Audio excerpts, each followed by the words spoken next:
Katie Little, Jeannie Little's daughter, is going to be on the show, and let's roll the tape. Here we go. Australia has lost one of its most original and unmistakable entertainers, the darling Jeannie Little. Darling, are you paying attention? Sydney Tower is spectacular, isn't it? Darling, this is the biggest erection in Australia. A star on the stage and the small screen, Little forged a path as the first Aussie female larrikin, always unfiltered and unapologetically cheeky. You're gorgeous, darling. I've always wanted a trashy image, darling. You just sort of see Mum kind of wasting away. And I remember, you know, when Mum knew there was something wrong and we knew there was something going wrong, and that was all terribly, terribly tragic and sad. And the one and only Katie Little joins me now. How are you, Katie? Oh, hey, John. I'm great. How you doing? Do you know what? I said Jeannie Little over 20-something years ago in my interview, and now I'm chatting to her daughter, Katie Little. How amazing is that? There you go. How are you? I'm very well, thank you. Welcome to the show. So, Katie, you've obviously your mum passed away last year. Very sad and sorry about that, but you don't want to be sad about that. No, it was a blessed release for Mum, honestly. Like, just living with Alzheimer's for 11 years was just tearing my heart out. And I kind of kept thinking, you know, Mum's all right. She doesn't know. She's all right. But it was really slowly killing me, I think. And then to get suddenly this phone call out of the blue at the end of 2020, which 2020 was the most horrifying, crazy roller coaster of a year to start with. And you think, gosh, we got through the bushfires and then COVID and lockdown and Black Lives Matter and George Floyd and all that absolutely alarming stuff and the huge American election, and then bang, the phone rang and they sort of said, oh, your mother's dead, and I nearly dropped the phone and screamed and said, oh my God, I can't believe it, because I just FaceTimed her the week before. I mean, you know, she couldn't do anything for herself. She was just sort of lying there, but the FaceTiming was just so that I could see her on a screen because I couldn't get in because of COVID. Yeah, of course. And I couldn't believe that she'd died. And was it hard to, so how long was it before your mum passed away that you could actually go in there to see it? When was the last time you saw her before COVID hit? Oh, so I went to see Mum in January when I got back from being up in Queensland, but I'm a bit of a science geek, so I'm always reading science magazine stuff. So I'd seen a little tiny thing whispering about there's a new virus in China, which immediately I went, Tim, listen to this, and I read it out. And so I was already watching, you know, and then following on Twitter thinking, oh my gosh, there's this virus coming. So I didn't go anywhere near Mum knowing what was sort of coming. Everyone thought I was going crazy. I thought I was going crazy as well. And then so I couldn't see her for pretty much the whole of the year. I'd seen her in January, and it was slowly driving me insane. But of course. I mean, I didn't have a mandatory flu vaccination. Mum didn't have one either. Theoretically, I could have had one just to get in the facility, but even then I would have been masked up and a metre and a half away from her, which, you know, someone with advanced dementia, I need to be there shouting in her ear and sort of, you know, grabbing her by the shoulders and saying, Mum, it's me. And even then I'd barely get a response. So I thought, you know, this is just mental. And then suddenly to get a phone call saying, your mother's dead. And then I sort of said, I need to see her. And they said, oh, well, come over. And I thought, this is just very bizarre, not being able to see her. And then suddenly she's dead, and I got to see her. Like, it's just the most awful situation. Like, everybody is going through awful situations made more complicated through COVID. Now, Katie, I told you just before, because I talked to all my my guests on the show a couple of days before we go on air, right? And I was saying to you that while I was organising this interview with my producer and everything, that a butterfly nearly smacked me out in my face, right? Now, and you're laughing about that because butterflies and you have something connection with your mother? Well, it was quite bizarre, you know, when Mum, I suddenly got this phone call and I raced over and there she was, and I was still reeling in shock, and it just turned into this kind of almost like an explosion of love, kind of this release sort of thing. I suddenly had all these hundreds and hundreds of people contacting me saying, oh, your mother brought so much joy to the world and all this sort of stuff. And I go on a bushwalk every weekend with my super great friend Craig Bennett, and I went walking that weekend, and honestly I was walking through clouds of butterflies. Like, I'm not exaggerating. I've never seen butterflies like it. I was even going for a swim out in the water in Taringa National Park, and there were butterflies sort of floating out even in the water past me, and I was thinking, this is madness, you know. And everyone sort of says, oh, butterflies are the symbol of reincarnation, and I thought, this is like mum just kind of showing off, saying, look what I can do. Well, I found it funny when I was trying to do, organising the interview. Next minute, this butterfly, and I don't usually see many butterflies in my backyard, and next minute, this butterfly came flying up. It did like a fly straight up to my face and nearly hit me in the head, and then it just pissed back off the other way. I'm like, that was bizarre. Check this out. Yeah. Hey, and you got a book as well, and it's called Catch a Falling Star. Now, in that book, do you talk about your dad as well, Bazza? I like to call him Bazza because I've spoken to him once before, as I said, 20 years ago. But Barry was your dad as well, and he's unfortunately passed away last year as well. Now, do you talk about your mum and dad in that book? Absolutely, yeah. I wrote Catch a Falling Star, I think, so that it's a black humour memoir, so it's really funny, but really, I think because it was all just so awful with mum getting sick, our whole family kind of just fell apart and it was awful. So I think I sat down and wrote it really so I could go back in time and relive all these crazy, funniest moments of my childhood growing up in our big, tall terrace house in Paddington, where sort of mum had her sewing room on the top floor next to my bedroom, and we just sort of ruled the top floor in crazy creative mess, just sort of creating all the time. And then down the bottom of the house, Dad ran his interior design business where everything looked very straight-laced and lovely and all put together and glamorous and stuff as well. So, the book's really fun and everything, but I mean, it does, it also deals with some serious topics too, like looking at sort of the price of fame through the eyes of me as a child sort of thing.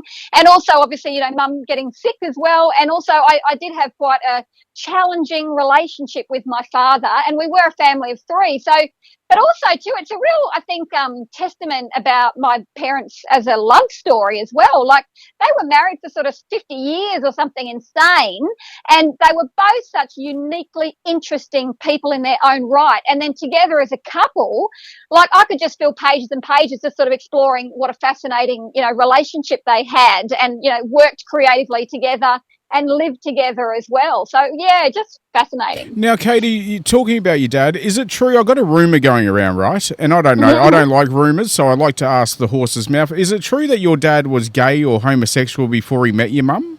Well, there's a joke that I sort of tell when I do stand-up comedy, sort of saying, when I did a bit of research for the book, I knew I'd find a few skeletons in the closet, but I just didn't think I'd find my father in there with them.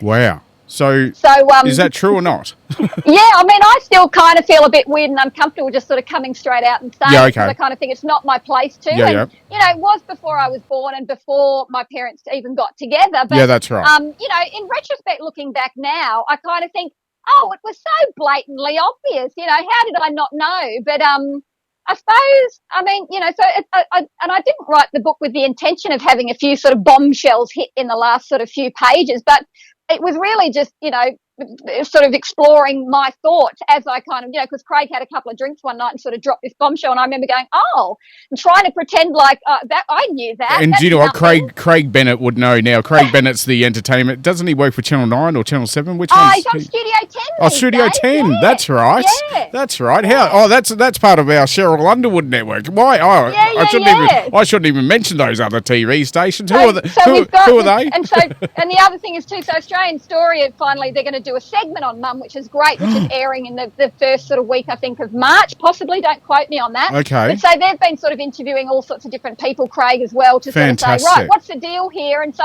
there's certain things, they came around to do an interview with me only a few days after Mum's memorial, where I was so exhausted, and I heard myself of course going, you would be. That's fine.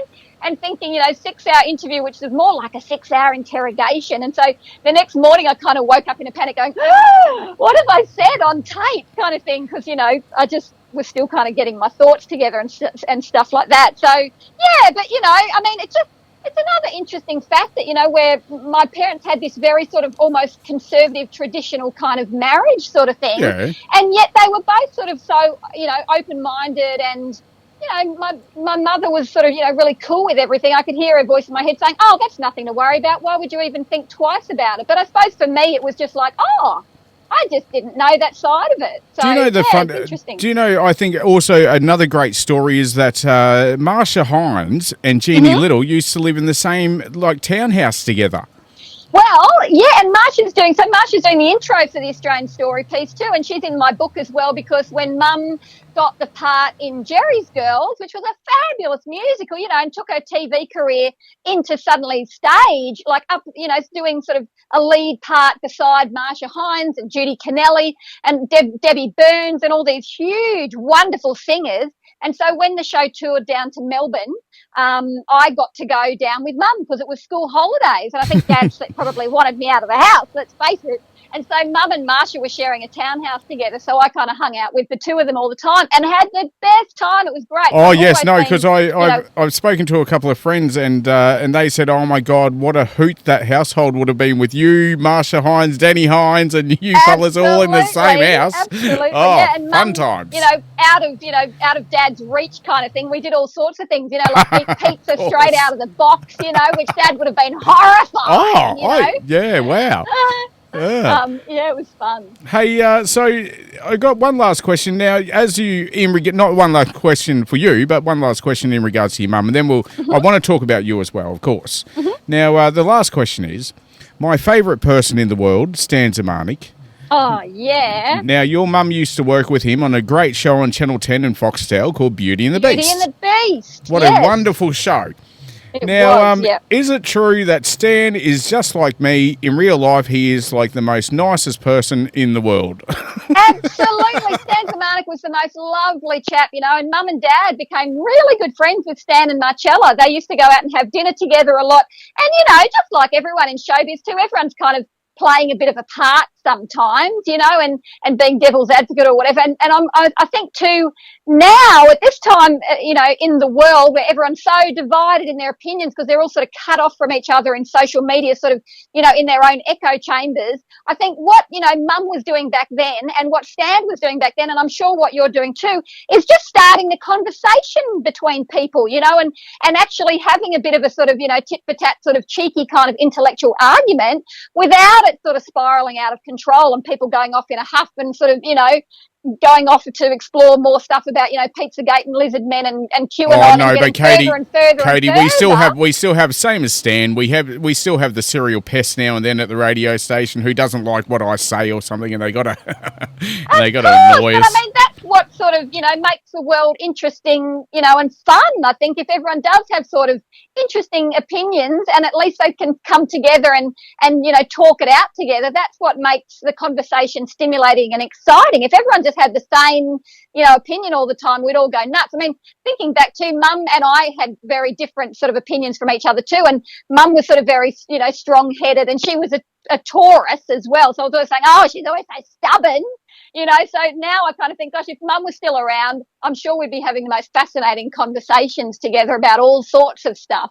Now, what do you think if your mum was, as you said, still around and didn't have dementia? And as you know, my nana had dementia, and it's a terrible disease, and people should donate as much money as they can into that one of those foundations to find a cure for that.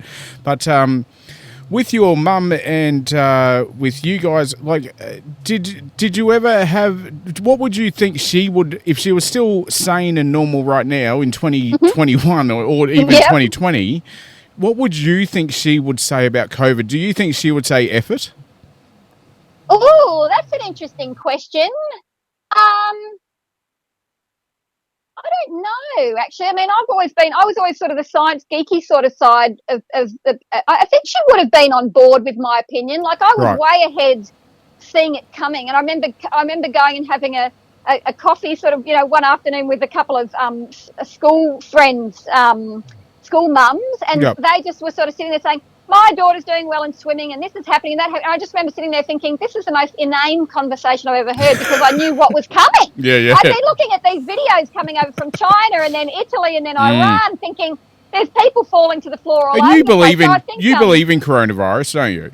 Oh, absolutely. Yeah, so do I. Yes. I mean, there's also a thing right at the beginning too where I thought the fact that it just happened to pop up in a wet market across the river from the sort of, level 4 biosecurity lab in Wuhan in China, I was like, hello. That to me was sort of red flags going off everywhere. But then I had people sort of sending me messages on Facebook saying, "How dare you share this stuff and you're crackers and all this stuff." And I thought too, maybe I'm going mental and they're about to drag me away because nobody in Australia was talking about it.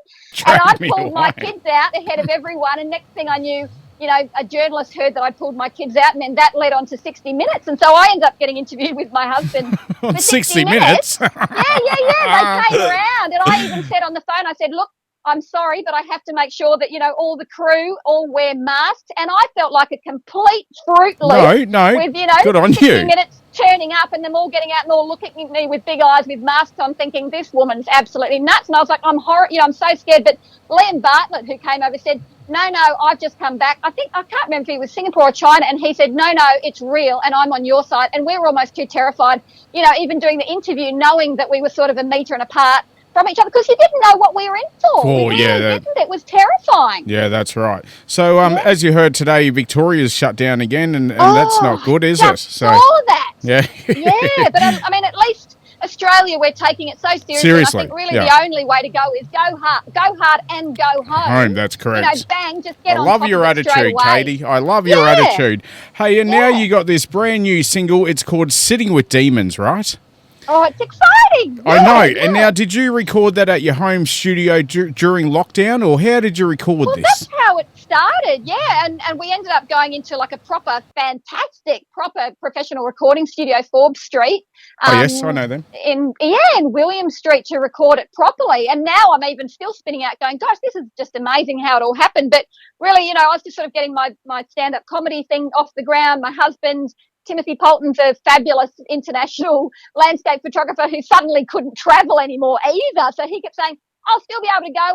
And I kept saying, no, I don't Do you know think what? you will. I don't that was think you me. will. I was like, I can't wait to go see Cheryl Underwood in LA and hang out at CBS Studios and do all that in July for my birthday. But no. Yeah, and then crash. Or, everything I was very stopped. hopeful, Katie.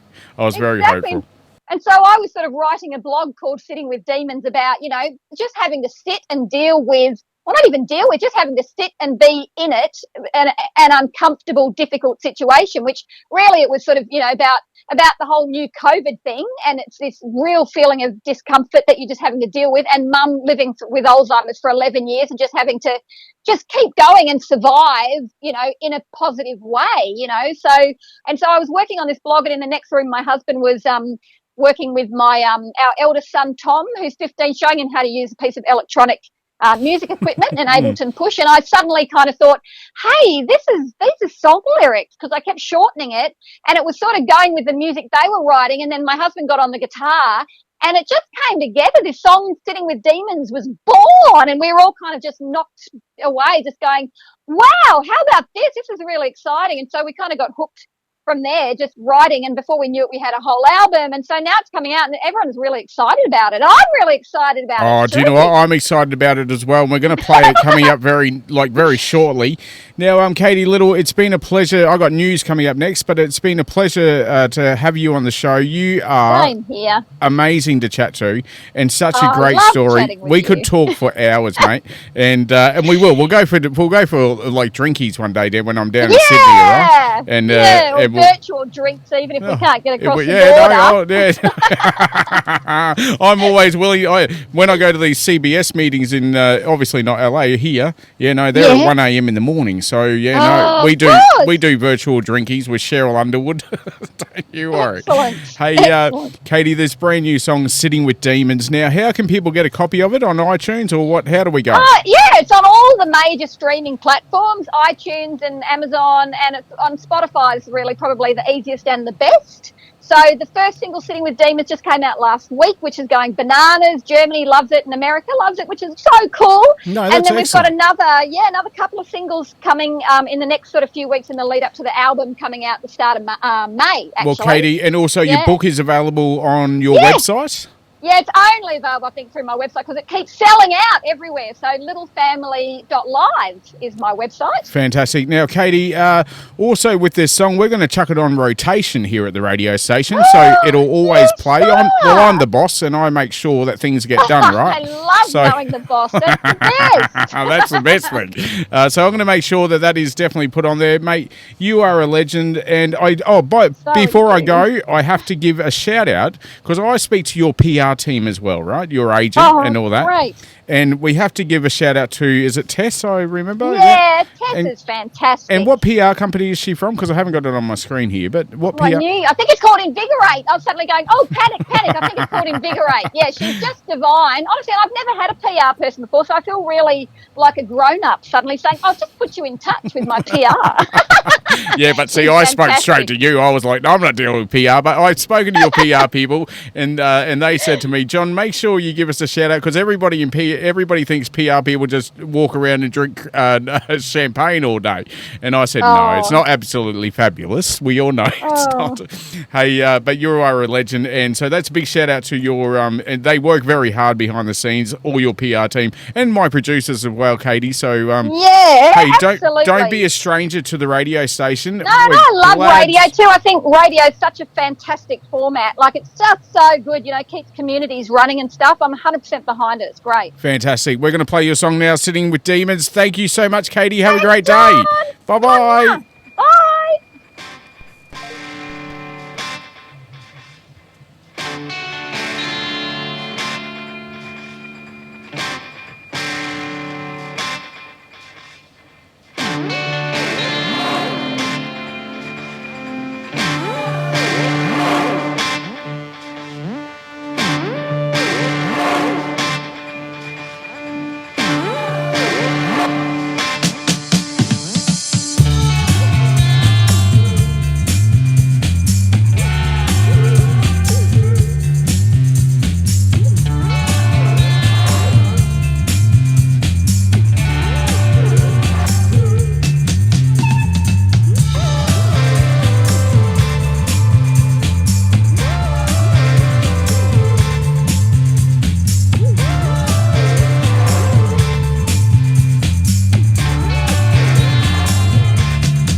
listening to Jon Griffin live in the afternoons.